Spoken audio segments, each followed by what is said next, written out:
merci d'être là. Normalement, c'était Tramor Kemener, notre collègue, qui devait modérer. Et voilà, donc j'ai été prévenue à la dernière minute. Et je vais essayer de modérer au pied levé, vous m'excuserez. Voilà, donc c'était pas prévu. Mais je pense qu'on essaiera de faire au mieux. Alors donc, cette séance sera consacrée à Pierre Bourdieu, Pierre Bourdieu en Algérie.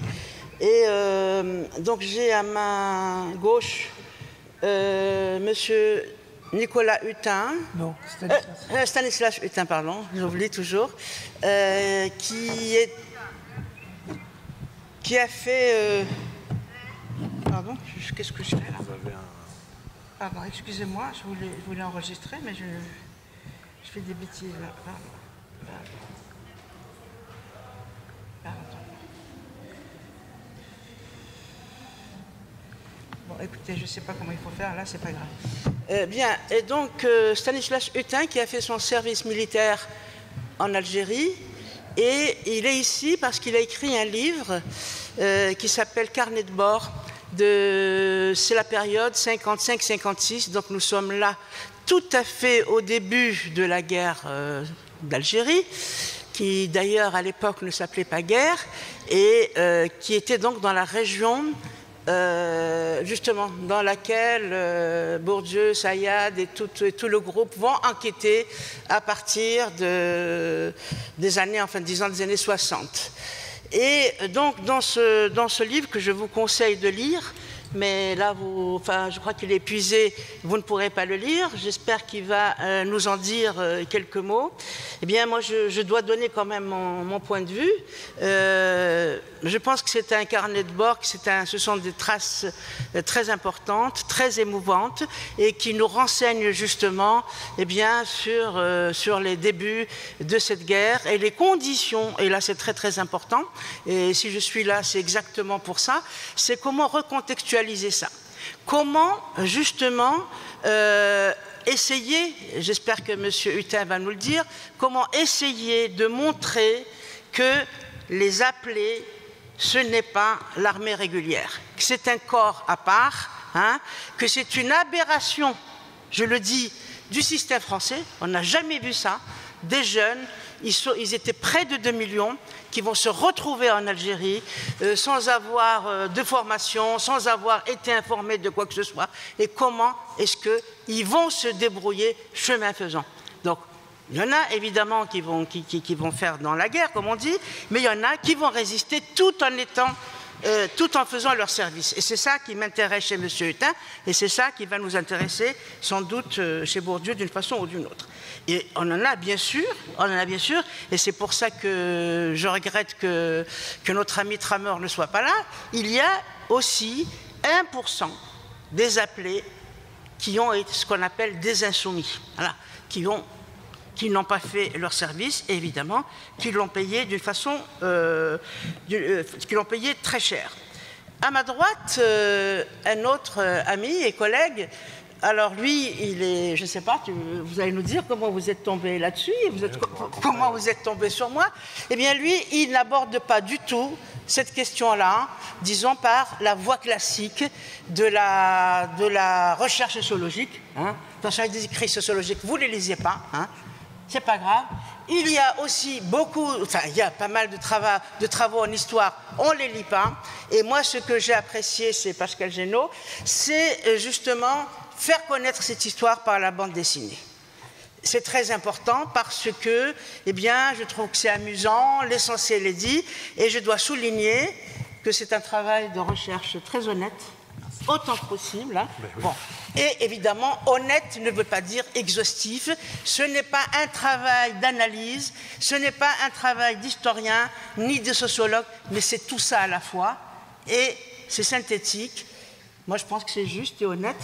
Même si j'aurais peut-être à vous critiquer sur... Mais c'est pas vous que je critiquerai. Non, c'est pas vous que je critiquerai, mais c'est surtout les lecteurs bienveillant ou malveillant, parce qu'il y en a des deux côtés. Et Bourdieu, il a des gens qui sont vraiment en admiration, où tout est extraordinaire, comme s'il avait été né Bourdieu carrément. Et vous en avez aussi, évidemment, qui ne connaissent pas cette histoire, qui ne l'ont pas lue, et qui ne connaissent pas l'histoire des appelés en Algérie, et ça c'est très important, et qui vont être dans la critique la plus acerbe 60 ans après, comme si on savait tout, comme s'ils avaient tous les éléments. Alors voilà donc ce que j'avais à vous dire, et on reviendra au cours du débat. Et posez-moi des questions, si vous en avez, tous les deux. Alors je laisse la parole à Stanislas Hutin, qui... Je dirai rien d'autre. Allez, c'est à vous de parler. Prenez le micro. Oui. Est-ce qu'il marche? Oui, d'accord. Bonjour, mesdames, messieurs. Je vais donc me présenter rapidement. Stanislas Hutin, j'ai 93 ans et j'ai donc fait la guerre. J'ai d'abord fait mon service militaire à Madagascar, le service militaire normal. Donc pendant 13 mois à Madagascar, d'ailleurs dans des conditions un peu particulières. Parce qu'à l'époque, j'étais séminariste et lorsque je suis arrivé à Madagascar, ma hiérarchie militaire, découvrant mon niveau d'études, a voulu absolument me renvoyer faire les EOR en Algérie. EOR, c'est École des officiers de réserve. J'ai complètement décliné cette affaire. J'ai absolument pas voulu. J'étais venu à Madagascar pour Madagascar et c'était pas pour repartir et surtout pas pour, m'engager dans l'armée. Donc ça a été déjà un petit peu quelques problèmes avec ma hiérarchie et l'armée d'une façon générale. Ensuite, après mes 13 mois de Madagascar, quand même, un détail, c'est que ça a été pour moi l'occasion de découvrir le phénomène colonial. Et tous ces problèmes et tous ces maux. Et hélas, toutes ces injustices. Je suis même reparti de Madagascar avec un dossier que j'avais confectionné avec un missionnaire local sur les exactions d'un colon en parfaite collusion avec le chef de district et les gendarmes. Vol de terre, travaux forcés, etc. etc. Et donc j'ai remis ce document au ministre des colonies qui se trouvait être un ami de la famille. Et il y a eu donc des répercussions par la suite. Pour vous dire, si vous voulez, que quand je suis rentré de Madagascar et que nous avons été maintenus sous les drapeaux alors que nous devions être libérés, pour moi, ça a été un cas de conscience. Je savais évidemment que dans les territoires du Maghreb, Maroc, Tunisie, Algérie, ça commençait à bouger énormément. Puis il y avait la guerre pas la guerre, mais enfin les événements, comme on disait à l'époque, depuis 1954. Donc moi, mon retour de Madagascar, c'était en 1955. Je me suis vraiment posé la question de savoir si je partais ou si je désertais. On m'a dit, il faut que tu partes, parce que tu seras beaucoup plus utile dans ton unité pour faire réfléchir les gens.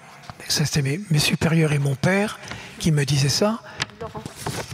Si tu désertes, on ne t'entendra plus et tu n'auras plus aucune influence. Je suis donc parti la mort dans l'âme. Je signale que mon père était un vieux combattant de la guerre de 14. Il s'était engagé volontaire, lui la fleur au fusil, pour récupérer sa Lorraine natale. Eh bien moi je suis parti la crosse en l'air, je dirais. En fait c'était pas un fusil, c'était un fusil mitrailleur, pire encore, dont je me suis débarrassé d'ailleurs assez vite. Je pourrais peut-être vous raconter comment. Donc nous voilà.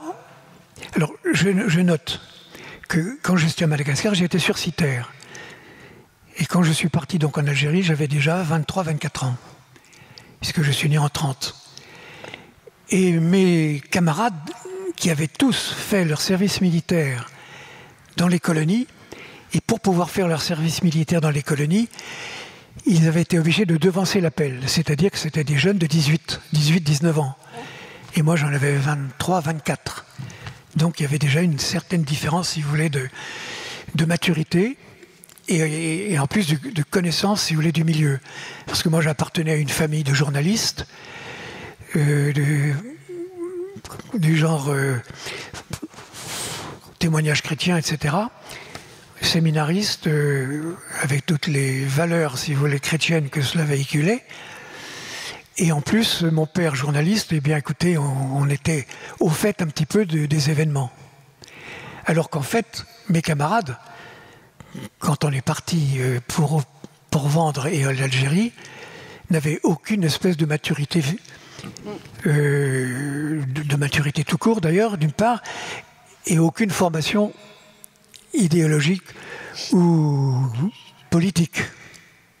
Pour eux, c'était la découverte d'un pays nouveau. Et alors là, je raconte justement dans mon livre comment s'est passé notre voyage de là où nous étions rassemblés tous à Rennes pour aller à Rivesaltes en attendant notre départ en Algérie, ou de Rennes à Rivesaltes, ça a été une révolte permanente. En écrivant sur les wagons, l'Algérie aux Algériens, les CRS dans l'OS, etc., etc. Avec des bagarres vraiment à coups de cailloux, avec les CRS qui, à chaque arrêt de notre train, étaient là pour nous surveiller. Donc voilà l'ambiance, au départ. Ça a continué sur le bateau qui nous emmenait, on ne savait d'ailleurs pas où, on ne nous avait pas dit qu'on partait. Où on partait au Maghreb, ça c'est sûr, mais Tunisie, Maroc, Algérie, on n'en savait strictement rien. Et donc sur le bateau, eh bien c'était une bande de furieux qui ont agonie d'injures le général, le malheureux général de la région qui était venu nous dire adieu et qui a été obligé de se faufiler dans les docks pour disparaître. Je n'ai jamais vu quelqu'un se faire insulter comme ça par à peu près 500 troufions sur le bateau. Pour vous décrire le climat dans lequel on était à l'époque. Ce refus de partir, contraint, forcé, adieu la quille, etc. Mais ceci dit, nous sommes arrivés donc à Alger. On l'a découvert un beau matin. On nous a enfournés dans des wagons à bestiaux pour aller vers le sud. On ne savait toujours pas où. Vers l'est. On ne savait toujours pas où. Le train a stoppé un moment. C'est pour montrer la mentalité des jeunes. Et on a été arrêtés parce qu'il y avait un risque d'embuscade. On nous a demandé de mettre les fusils mitrailleurs à la porte des wagons. Eh bien, de ce moment-là, on entrait dans la guerre. Et la révolte des jeunes s'est transformée en une espèce d'animosité à l'égard de la situation dans laquelle ils se trouvaient et du pays dans lequel ils découvraient. Deuxième découverte, l'Algérie à l'époque c'était 3 départements français. Et eux, alors, je vous fais entrer là si vous voulez dans le système de contradiction dans lequel on n'a pas arrêté de vivre. Ces jeunes, tous à peu près des ruraux, des ouvriers, etc., ça se trouvait comme ça. Moi, j'étais le seul bachelier et universitaire de ma compagnie. Découvraient ce peuple et découvraient sa misère. Et pourtant, ils découvraient qu'ils étaient normalement en France. Donc 3 départements hors de France et totalement miséreux. Donc ça, ils l'ont découvert. Mais le fait, si vous voulez, très vite, de se retrouver cerné, parce qu'on a été très vite envoyé dans le nord constantinois, dans la presqu'île de Colo, où là, les félagas étaient présents, invisibles, mais on se faisait tirer dessus la nuit. Et là, que voulez-vous, des jeunes de 18 ans, sans formation, sans recul possible, eh bien, sont entrés, comment dire, dans un état, je dirais, d'aversion, non seulement de la situation, mais des félagas qui étaient la cause de leur malheur sur le terrain et jusqu'à la population. En fait, nous avions le terme qui était à l'époque, c'était pas seulement les événements, c'était la pacification. On venait pour pacifier ces 3 départements français, dont le questionnement de ces jeunes. Qu'est-ce qu'on fait là? Et en plus, au titre de cette pacification, alors on faisait des choses humanitaires, des écoles, on remontait les écoles, les dispensaires, etc. Mais, alors moi j'ai été nommé instituteur très vite, mais mes camarades avaient absolument interdiction de parler à la population. Voilà l'une des contradictions majeures dans lesquelles nous nous trouvions. Deuxième contradiction, la pacification et la découverte des méthodes de guerre, qui très très vite nous ont embarqués dans un système pas possible au titre du renseignement, la torture, les corvées de bois. Vous savez ce que c'est que la corvée de bois? On dit à un prisonnier, tu es libre, et on lui tire dans le dos et on l'exécute ainsi. Véritable crime de guerre, puisqu'il n'y a pas eu de jugement, etc. Et ça a été comme cela pendant tout le temps. Ce va-et-vient, si vous voulez, entre à la fois les contacts que malgré tout on réussissait à avoir avec la population, la découverte de leur misère, donc les raisons, si vous voulez, de leur révolte, et malgré tout, la peur, l'angoisse, les conditions physiques, double peur d'ailleurs. La peur non seulement des félagas, mais la peur également de la hiérarchie militaire, qui à la moindre, comment dire, même pas rébellion, mais au moindre souci de ne pas obéir, on était menacé du tribunal militaire. Oui. Voilà, donc, alors... S'il y a des choses, vous pouvez reprendre après? Oui, oui. Parce que je voudrais lire des... Oui. Voilà, donc moi j'aimerais vous lire un passage justement du livre de M. Hutin. Et il n'est pas en train de raconter ici, de reconstruire le récit, mais ce que je veux justement, c'est vous lire un passage qu'il a écrit pendant ces années-là. Vous allez retrouver donc dans son livre qui s'appelle Carnet de bord, à la page 93. Qu'est-ce qu'il raconte? Donc, il a fait son service militaire. Je vous dis ça pour comprendre la suite de ce que nous allons dire. Hein. Ici, je suis terriblement mal noté par mes gradés. On me désigne par le danger public, le meneur, le communiste. C'est exactement ce que j'ai retrouvé tout à l'heure. Et c'est pourquoi, ajoute-t-il, sur le plan de la pacification, cette fameuse pacification et protection des populations terrorisées par des bandits, donc le bandit c'est les FLN, slogan de Soustelle ou de Mollet, quand on réfléchit un peu, qu'on regarde, qu'on écoute, on ne peut qu'être profondément écœuré, révulsé, honte d'appartenir à cette armée, malade d'être obligé d'obéir à des gradés sans foi, sans une once d'idéal, sans respect pour ce qu'il devait représenter. Je ne suis pas le seul à penser cela. Des camarades m'ont dit qu'il y avait de quoi avoir honte d'être français, qu'ils doutaient de la civilisation qu'ils représentaient. Ils me l'ont dit devant le corps d'un prisonnier condamné à mort, mais non exécuté. Il est mort faute de soins. Il avait eu les pieds gelés, mort de souffrance au bout de 3 semaines. Inutile de te dire, arabe ou berbère, ce qu'on appelle bougnoul. Alors boukak, je l'ai appris chez vous, je ne le connaissais pas. Hein. Boukak, raton, n'accepteront jamais de rester français. Ils nous haïssent parce qu'on les appelle bougnoul, boukak, raton, ce qui prouve que nous les méprisons et que nous les haïssons. Donc, ce que je voulais dire simplement, c'est qu'à l'intérieur même, il y a des hiérarchies. Donc, M. Hutin, on le détestait parce qu'il écrivait. On le détestait parce qu'il était intellectuel. On le détestait parce qu'il détestait la torture. Et ça, il faut savoir que ça existe au sein même de ce qu'on appelle les appelés. Je ne suis pas en train de faire le plaidoyer pour les appelés, mais je suis simplement en train de faire le plaidoyer pour l'histoire. Donc ça, il faut le savoir.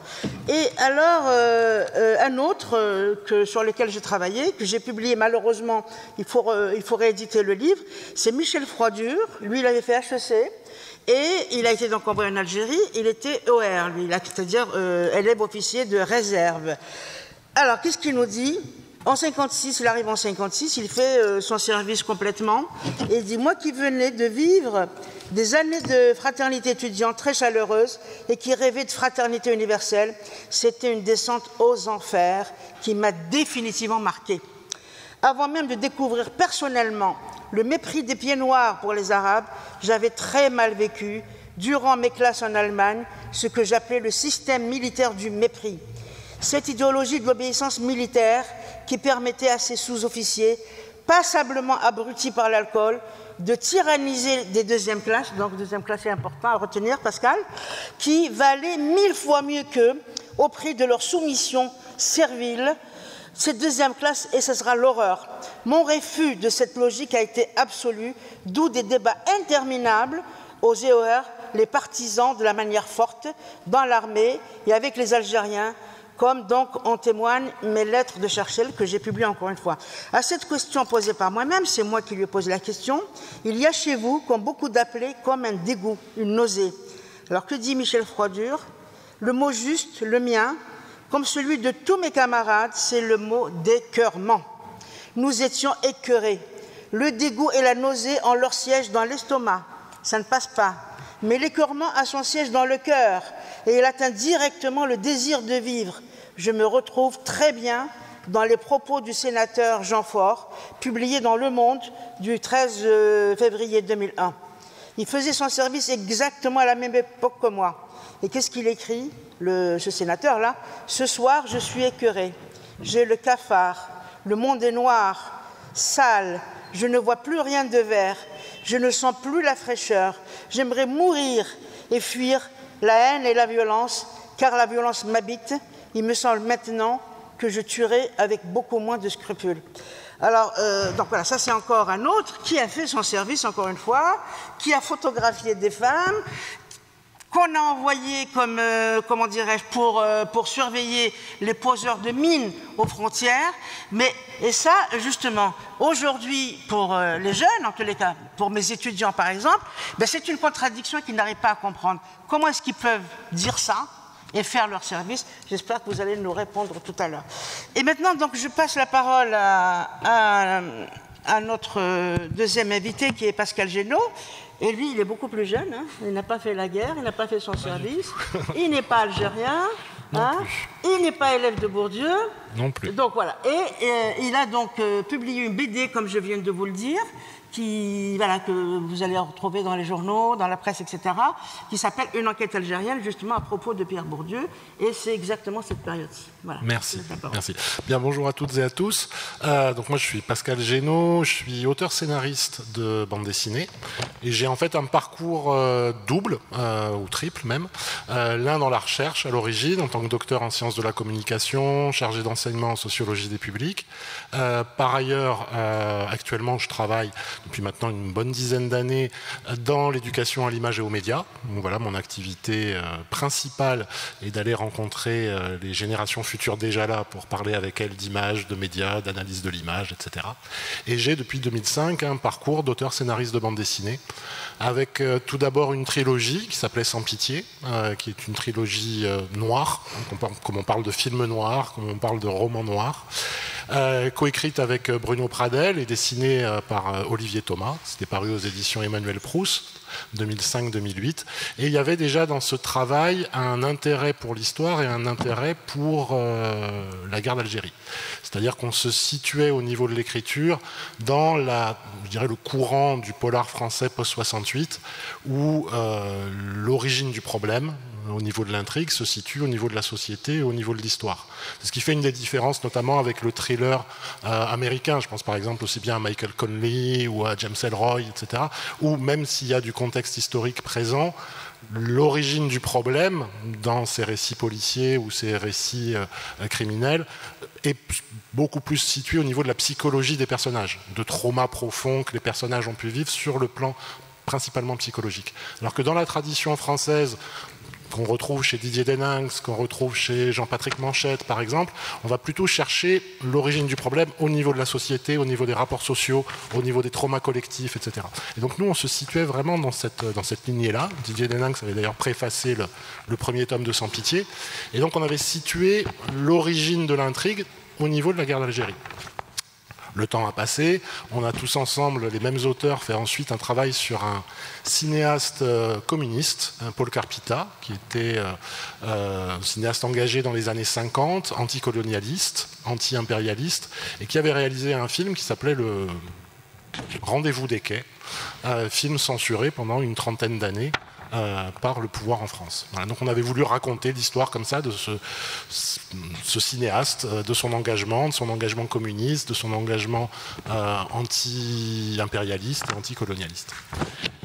Et puis tout cela nous a amené, m'a amené en premier à aller en Algérie invité par le Festival international de la bande dessinée d'Alger, le FIBDA, donc à découvrir ce pays, déjà où je n'avais pas pu me rendre précédemment.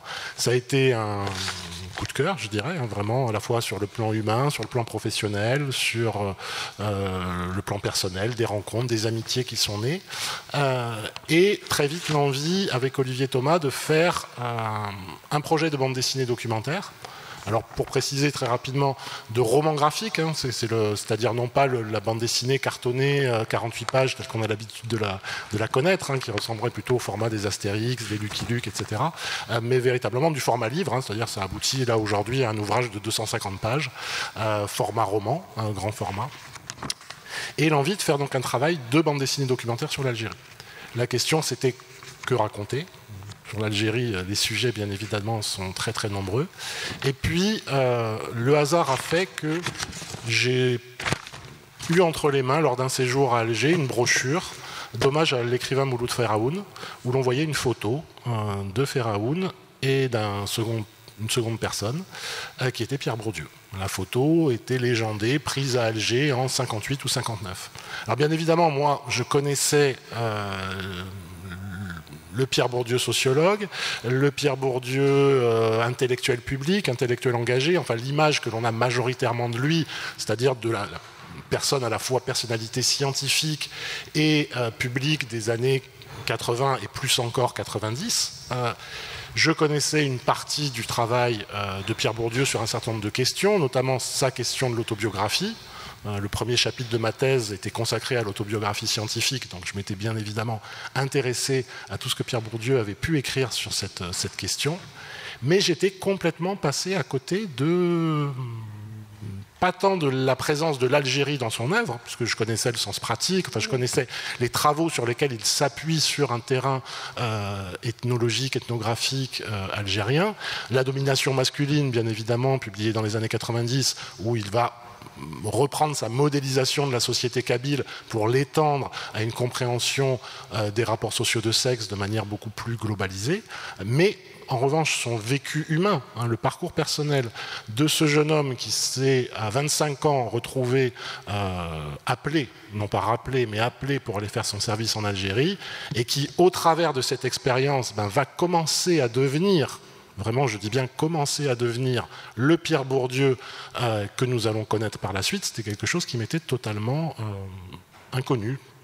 Et donc on s'est dit qu'il y avait là un sujet justement pour à la fois parler de l'Algérie, pour en parler dans le cadre d'une bande dessinée documentaire, donc un roman graphique documentaire, c'est-à-dire un travail qui s'ancre dans un domaine qui est celui de la littérature et de la démarche artistique. Voilà, donc documentaire, hein, bien évidemment, donc avec un souci du réel, avec un souci de l'information, avec un souci de la justice et de la justesse des sources, mais pas du tout un travail, même si je sais ce que c'est qu'une recherche en sciences humaines et sociales, mais pas mené comme un travail de recherche, mené vraiment comme on pourrait le faire en cinéma, hein, exactement de la même manière, une démarche vraiment de documentariste, donc une démarche avant tout informationnelle, littéraire et artistique. Et donc de présenter, de travailler au travers de cet ouvrage, qu'est-ce que Pierre Bourdieu avait vécu. Et de cette façon-là, à la fois chercher à amener au public une meilleure connaissance des tout premiers pas de sociologue de Pierre Bourdieu, mais aussi se servir de Pierre Bourdieu comme prétexte pour parler de l'Algérie. C'est-à-dire qu'il y avait véritablement de mon côté une sorte de double démarche, c'est-à-dire c'était l'Algérie pour pouvoir parler de Pierre Bourdieu pour pouvoir parler de l'Algérie. Alors très concrètement, comment cela s'est passé, voilà, c'est très juste. J'ai mené une enquête documentaire grâce à un ami que j'avais rencontré au Festival de la bande dessinée d'Alger, qui est Saadi Chéri, qui m'a fait le grand plaisir de venir aujourd'hui être parmi nous, et avec qui nous avons pendant 1 mois et demi à peu près sillonné l'Algérie sur les pas de Pierre Bourdieu, c'est-à-dire à la fois à Alger, à la fois en Kabylie, à la fois dans la région de Kolo, à la fois dans la vallée du Chélif, dans la wilaya de Ain Defla. Enfin, nous sommes retournés sur différents points d'enquête de Pierre Bourdieu et bien évidemment d'Abdelmalek Sayad, donc grand sociologue sur les questions d'émigration et immigration, qui avait été l'élève de Bourdieu à Alger, et puis ensuite son coéquipier, son co-auteur et son ami. Donc on est retourné ainsi sur les traces de Bourdieu, de façon à la fois à chercher à trouver des traces du passé, de manière à pouvoir ensuite, dans le travail du dessinateur Olivier Thomas, reconstituer ce qui avait pu se dérouler dans ces lieux 60 ans plus tôt, mais aussi pour pouvoir témoigner de ce que ces lieux sont devenus.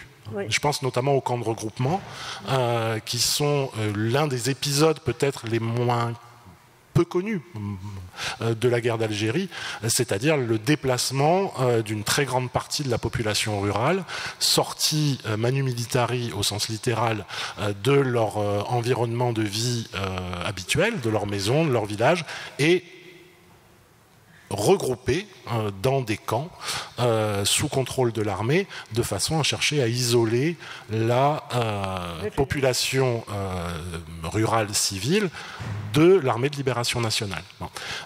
Ça a créé un déplacement de population de plusieurs millions de personnes, quelque chose qui est d'une brutalité, vraiment, vraiment énorme. Et au travers de l'étude de ces camps, Pierre Bourdieu et Abdelmalek Sayad ont tiré notamment une analyse plus large de la crise de l'agriculture traditionnelle en Algérie dans les années 1950, début 1960. Voilà. Et ces camps de regroupement, en fait, ont perduré. Pour beaucoup, sont devenus des hameaux, des petites villes. Et donc, on a pu retourner comme ça à la recherche un petit peu des traces du passé, mais aussi de ce que ces lieux sont devenus. Tout cela donne à l'arrivée, pour terminer de vous présenter un petit peu l'ouvrage, et puis laisser comme ça après du temps à vos questions, à nos échanges, etc. Ça donne en fait un double récit, c'est-à-dire une bande dessinée de reportage, au présent, à l'époque contemporaine, 2015 pour être très juste, dans l'Algérie du milieu des années 2010, donc on est après 2011, mais on est avant 2019, c'est-à-dire on est après les révolutions arabes, mais on est avant le mouvement du Irak en 2019, on est vraiment au centre de dans ce moment de statu quo un petit peu de l'histoire algérienne, et au travers de cette enquête, de cette bande dessinée de reportage, une reconstitution historique de ce que Pierre Bourdieu a vécu en Algérie dans les années 56-60. Voilà. Pascal, vous reprendrez la parole. Alors, je vais me présenter en dernier. Là, donc, normalement, comme je vous disais, c'était notre ami Tramor qui devait être là. Il n'est pas là, donc voilà, je vais le faire moi-même.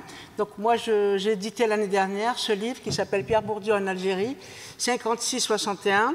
Et justement, ce que j'ai essayé de faire, même s'il y a des archives, elles sont très peu, mais c'est surtout les témoignages. Pourquoi? Parce que je pense que l'archive est très importante pour les historiens. Il faut absolument aller voir ce qui se passe dans les archives. Mais encore une fois, l'archive ne dit pas tout. Les archives sont également à placer dans leur contexte de production. Qui a écrit quoi et pourquoi? Donc on a même trouvé des aberrations dans les archives. J'ouvre juste la parenthèse et je la referme. Il y a une archive justement des services généraux français et qui ont dit, voilà, le grand, comment dirais-je, le grand négociateur des accords d'Évian, qui était Krim Belkacem, eh bien, ils l'ont accusé à l'époque de séparatiste, alors qu'il luttait pour justement qu'aux accords d'Évian, il disait pas d'Algérie sans le Sahara, par exemple, mais on va quand même l'accuser pour pouvoir jeter le trouble quand il s'agit des personnages importants. Alors pourquoi je vous dis ça? Parce que effectivement, il me semble que l'archive doit être complétée par les entretiens. Les entretiens, pourquoi? Parce que les entretiens nous restituent non seulement les faits, mais ils nous restituent aussi le vécu, les émotions. Ce que raconte André Nouchi dans ce livre, c'est absolument fantastique. Il parle de Bourdieu, mais pas que de Bourdieu. Il parle de la situation dans laquelle les Algérois, puisque c'était Alger, les Algérois et les Algériens vivaient. La peur, la dénonciation, le double jeu, le fait, voilà, donc le fait des fois de jouer avec les deux. On fait son boulot, on est dans une administration, d'ailleurs, il n'y avait d'administration que coloniale. Il y a des gens aujourd'hui qui font des amalgames extraordinaires, puisqu'on est on travaille, donc on est collaborateur, ça ne veut rien dire aujourd'hui. Donc on peut être l'un et l'autre. On peut, voilà, donc les gens sortaient quand même le matin, allaient travailler, ils se cachaient des bombes, etc., etc. Donc c'était ça, si vous voulez, dans ce livre. J'avais interviewé 9 personnes, toutes différentes, ne se connaissaient pas, donc, et qui vont donc donner justement, restituer le contexte dans lequel vivaient les Algériens et dans lequel vivait Bourdieu. C'est pour ça donc j'ai publié ce livre aux éditions du Croquant, et aussi pour contester aussi certains donc, qui ont publié des choses tout à fait intéressantes, mais parfois un peu trop hagiographiques. Hein. C'est vraiment faire de Bourdieu un héros à l'époque, ce qui n'était pas. Il faisait tranquillement son travail, et j'aimerais que M. Hutin tout à l'heure nous en parle. C'est comment est-ce qu'on peut faire son service militaire et résister de l'intérieur à sa manière. Voilà, donc chacun va faire ce qu'il peut, parce que quand on accepte de faire le service, et beaucoup l'ont accepté, je redis encore, il y a 1% parmi ces jeunes qui n'ont pas fait leur service, qui n'ont pas souhaité faire leur service, donc, et ils vont le payer cher, et les autres ont fait leur service militaire. Mais ce n'est pas parce qu'ils ont fait leur service militaire qu'ils collaboraient forcément avec les généraux, avec ceux qui faisaient la guerre. Et ça me semble important de le souligner, de le dire. Et Bourdieu, comme tous les jeunes dont vous avez parlé, ne voulait pas aller en Algérie, il ne voulait pas faire son service en Algérie, il n'a pas voulu faire les EOR, donc il est resté 2e classe. Et ce que vous dites me semble très très intéressant, ça m'a touché d'ailleurs. Il est dit que les officiers ils se vengeaient sur les 2e classes. Les 2e classes étaient leur souffre-douleur. Et surtout quand il s'agissait d'intellectuels. D'ailleurs, vous-même, vous disiez, on n'aimait pas parce que j'écrivais. Là, excusez-moi de le dire, hein, parce que il était séminariste à l'époque. De toutes les façons, on va lui couper ses couilles. Il n'aura pas à s'en servir. Donc, vous voyez comment cette violence. Et alors, c'est vécu aussi par d'autres. Je parle de M. Hutin parce qu'il est là, mais c'est aussi dit par d'autres. Dans l'armée, Bourdieu, comme les autres, on le traitait de quoi? Pour la haute hiérarchie militaire, ces intellectuels, à l'instar de Bourdieu, sont des mous, des efféminés, des dégénérés, des PD, excusez-moi, acquis à la cause moscovite. Ils ne méritent aucun respect et aucune confiance. Ce sont des gens qui pensent, excusez-moi, avec leur cul et non pas avec leur tête. Vous voyez? Et ça, c'est des gens enfin, disons, je ne l'ai pas recueilli, je l'ai recueilli juste après la mort de Bourdieu. Donc, et j'étais contente parce que ça rejoignait ce que disait M. Hutin, ça rejoint ce que disait Froidure, etc., etc.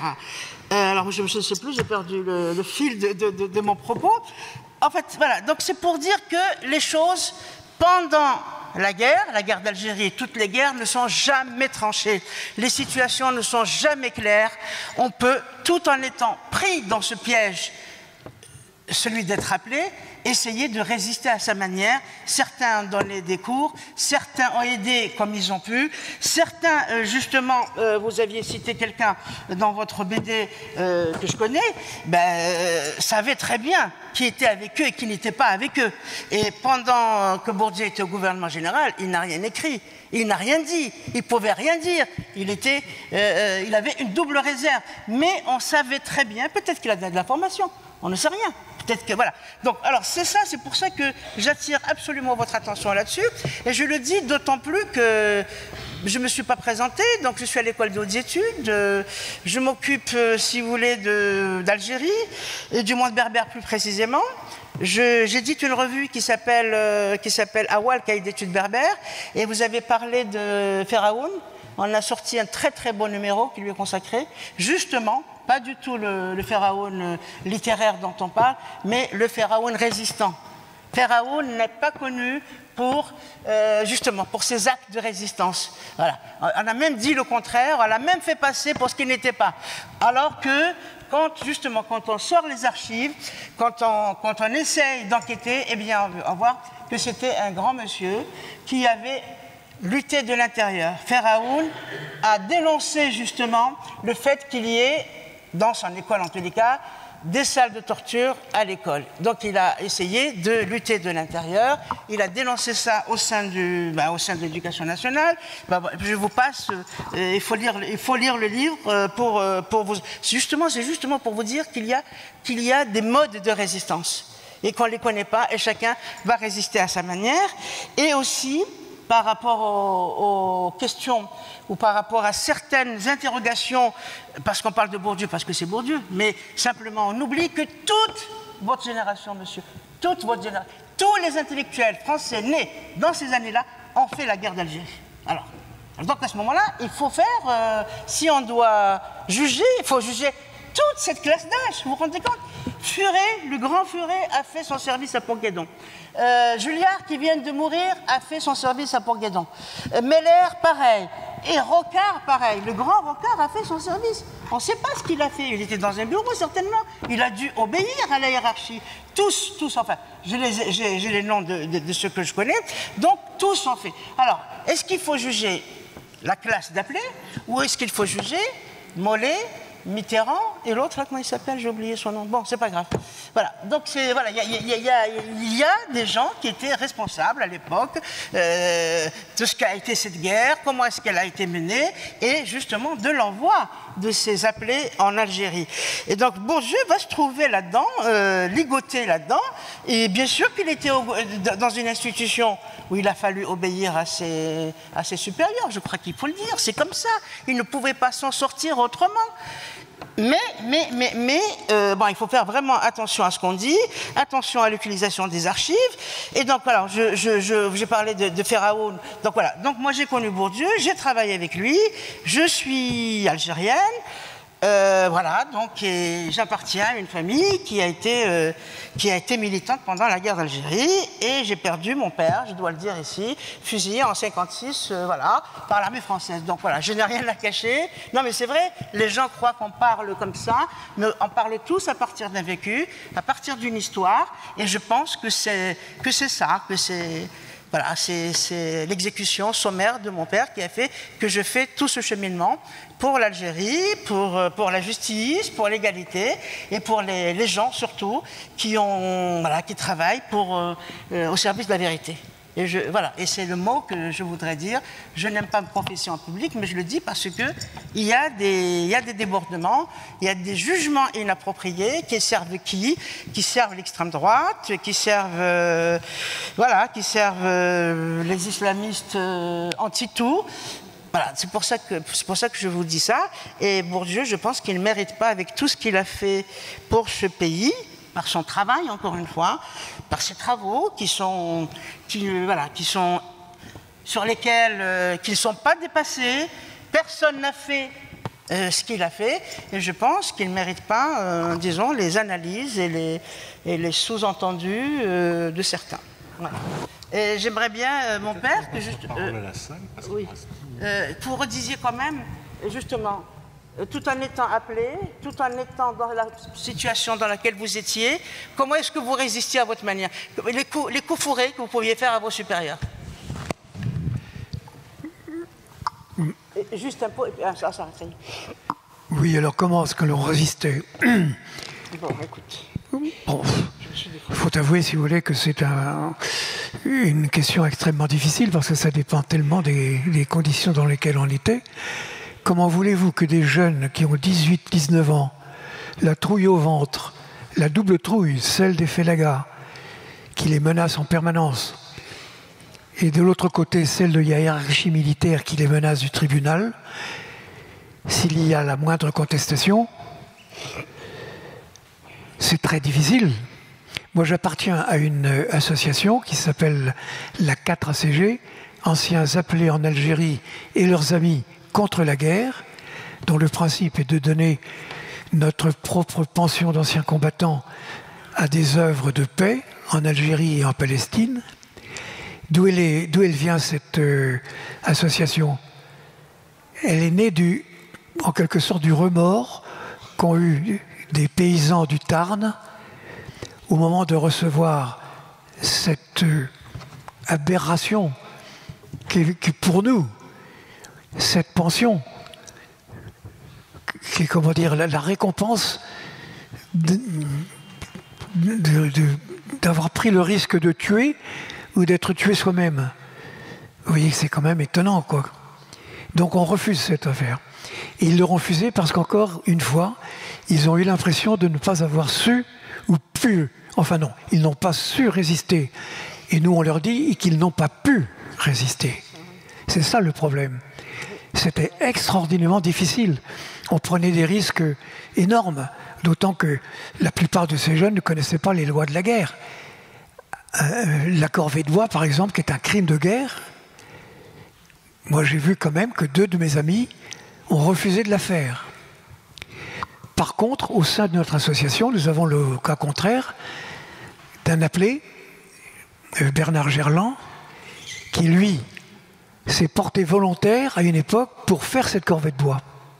Et 40 ans après, il a pris conscience de l'horreur de son acte. Et il a fait une véritable catharsis en écrivant une pièce qu'il a baladée dans toute la France. Et qui est une, comme je ne sais plus le terme exactement, de Ma guerre d'Algérie, etc., qui est un texte extraordinaire où on voit comment quelqu'un se reconstruit. Donc je reviens sur le problème de la résistance, difficulté, voire impossibilité de résister, alors qu'on est contre l'armée, qu'on est contre cette guerre, contre toutes les méthodes qu'elle emploie, et pourtant on est là, coincé. C'est exactement ça. Voilà. Et d'où les traumatismes, d'ailleurs, au retour de ces appelés, les nombreux traumatismes, cette horreur véhiculée pendant des années, se souvenir de tout ce qu'ils ont vécu, à l'encontre de leur pensée, de leur morale. On parle du grand silence des appelés, mais elle est là l'une des raisons fondamentales.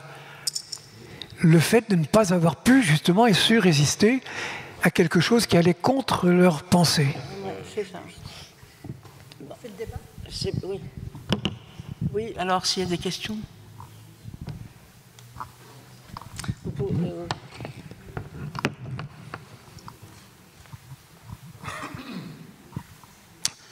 Merci pour votre présence et tout ce beau dialogue. Alors, je ne suis pas d'accord avec M. Hutin. D'abord, il y avait des appelés qui étaient dans les trains, comme vous dites, et dans les bateaux, qui étaient prêts à en découdre. Ils n'étaient pas tous anti-guerre et anti-armée. Hein. Et 2, ce qui est désolant aussi, c'est que malgré cette difficulté, comme vous le dites, qui était entre le marteau et l'enclume, entre le FLN qui tiraillait et les officiers au-dessus, ce qui a manqué quand même, après l'indépendance, c'est très peu de témoignages de ces gens-là. Si. Très peu de témoignages. Les témoignages, ouais, comme vous le faites vous, il n'y en a pas beaucoup. C'est voilà. Vrai. Merci. Si, c'est tout à fait vrai. Il y a eu un très très long silence. Moi-même, mon livre n'a été publié qu'en 2002. Alors que, malgré tout, mes témoignages ont été publiés pendant la guerre d'Algérie, dès 1956. Par la revue de l'Action populaire des Jésuites. Ça a été parmi les tout... C'est une affaire de date, je n'ai pas à m'en glorifier. Mais en juin 1956, je pense que ça a été les tout premiers, exemples de témoignages de gens qui revenaient d'Algérie. Et en 1957, il y a eu quand même des rappelés témoignes, le livre de Pierre-Henri Simon, il y a eu quand même des choses.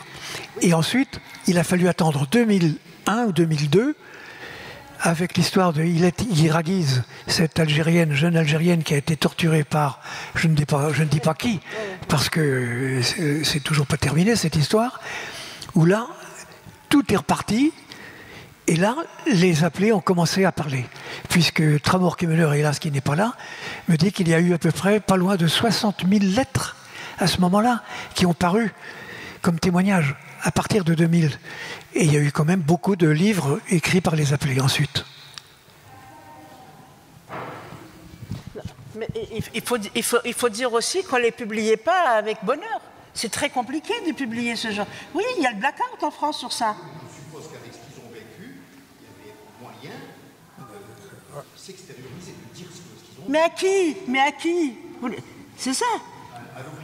Mais l'opinion, c'est la presse et c'est les, comment dirais-je, et c'est les éditeurs. Mais ils ne vous publient pas. Pourquoi est-ce qu'il a été publié encore? Il a été publié où? Il a été publié, excusez-moi de dire ça, à l'université de Toulouse, c'est ça? Il n'a pas été publié chez, comment dirais, chez Flammarion, ni quoi que ce soit. Et là, je le dis. Écoutez, je ne sais pas si vous avez lu Régui, les massacres de Guelma. Eh bien, ce texte a été écrit en 1945. Régui a fait lui-même l'enquête parce que sa famille a été massacrée. Et le cahier est resté dans les archives d'Amrouche et c'est moi qui ai découvert ça. Et j'ai su que c'était lui. Mais personne n'en voulait. L'article d'Amrouche, après les émeutes du 8 mai 45, il a fait une enquête juste après le 8 mai. Personne n'a voulu le publier, même pas Combat. Et je l'ai publié quand? En 1994. Donc, il ne faut pas faire comme si de rien n'était. C'est pas vrai, on ne publie pas, on n'a pas envie d'entendre. Déjà, eux-mêmes, il y en a qui se taisent, qui n'arrivent pas à parler, mais on n'a pas envie d'entendre. Voilà, jusqu'en 92, officiellement, la torture n'était pas reconnue. Voilà, ça, il faut savoir ça. Et quand vous n'avez pas un nom, quand vous n'êtes pas, quand vous êtes monsieur tout le monde, ben, on ne vous publie pas. Et pour les camps de regroupement, je voulais dire, excusez-moi, alors les camps de regroupement, ça c'est extraordinaire. En fait, il faut savoir que les camps de regroupement ont commencé en 1955. Le premier, ça a été dans l'Aurès, à Mchounech, bien.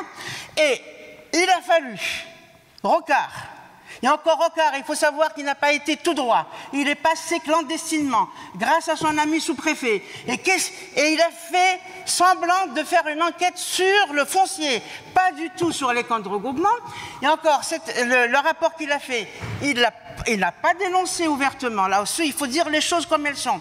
Eh bien, c'est parti par dites-moi là, par les autres, là, comment ils s'appellent? Par le réseau protestant. Donc on a les Veil et compagnie, pour qu'il aille directement chez De Gaulle. Sinon, jamais il serait arrivé. Et l'opinion l'a su parce qu'il y a eu une fuite.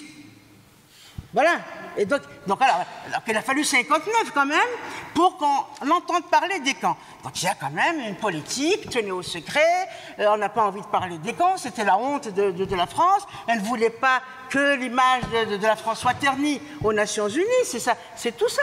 Donc ne faites pas, s'il vous plaît, comme si les choses allaient de soi. C'est pas vrai, il y a encore plein de choses à découvrir, mais on n'a pas envie de savoir parce que voilà, avec ce qui existe, on estime que c'est déjà assez.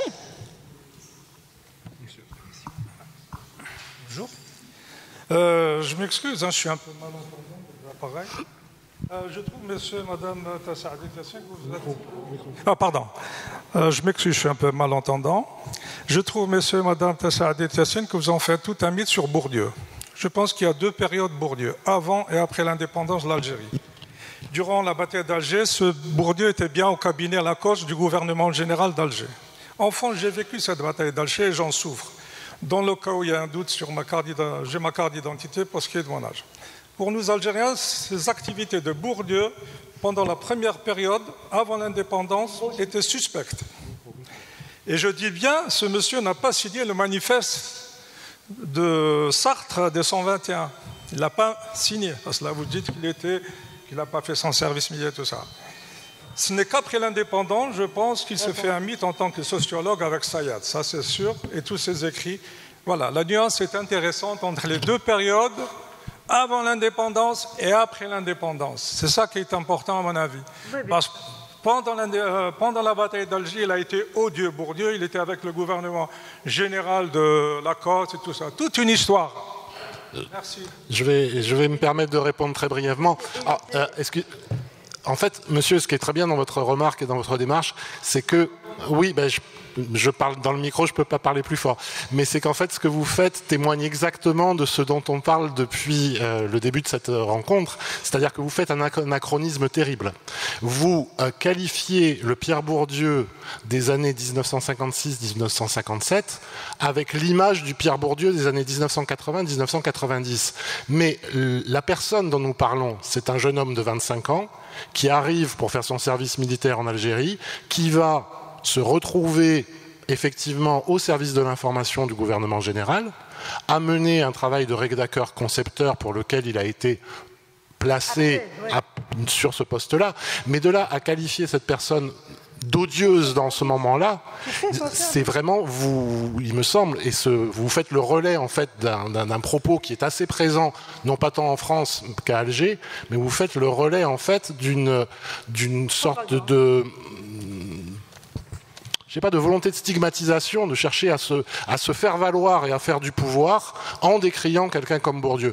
Quelqu'un comme Bourdieu, on ne dit absolument pas que pendant son service militaire, c'est un héros qui part justement contre la guerre d'Algérie, contre le colonialisme. Pas du tout, pas du tout. Il se retrouve embarqué comme tout un tas d'appelés, fort probablement à vivre tout cela avec, comme M. Hutin en a témoigné, avec un sentiment de porte-à-faux moral et politique et humain extrêmement fort, une situation extrêmement inconfortable, et qui va faire que, oui, il va contribuer, participer à la guerre d'Algérie en tant qu'appelé, en tant que soldat français, non pas avec un fusil à la main, mais avec un travail de rédacteur-concepteur. Dire qu'il aurait résisté à la guerre d'Algérie serait tout aussi faux.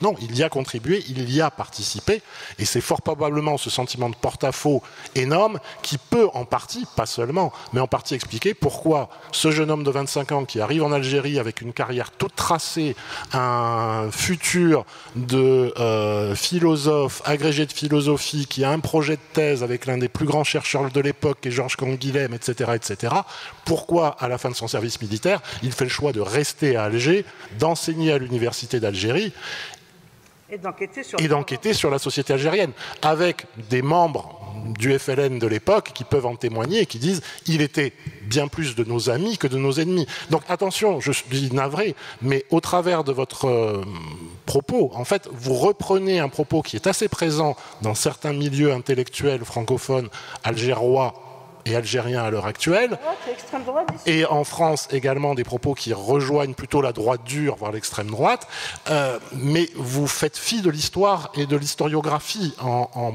employant des termes aussi forts que de dire qu'il était odieux. Si on doit, je crois, pointer des gens du doigt dans cette période-là et se faire juge, ce qu'à mon sens nous n'avons pas forcément à faire, peut-être qu'il y a d'autres cibles à prendre que Pierre Bourdieu. Voilà. Merci. Merci beaucoup. Une dernière question, parce que nous arrivons au terme de la table ronde. Je suis désolée. Oui, bonjour. Pour ne pas paraphraser quelqu'un qui disait tout ce qui est excessif et insignifiant, je pense que là, vraiment, vous l'avez bien précisé, il n'avait que 25 ans.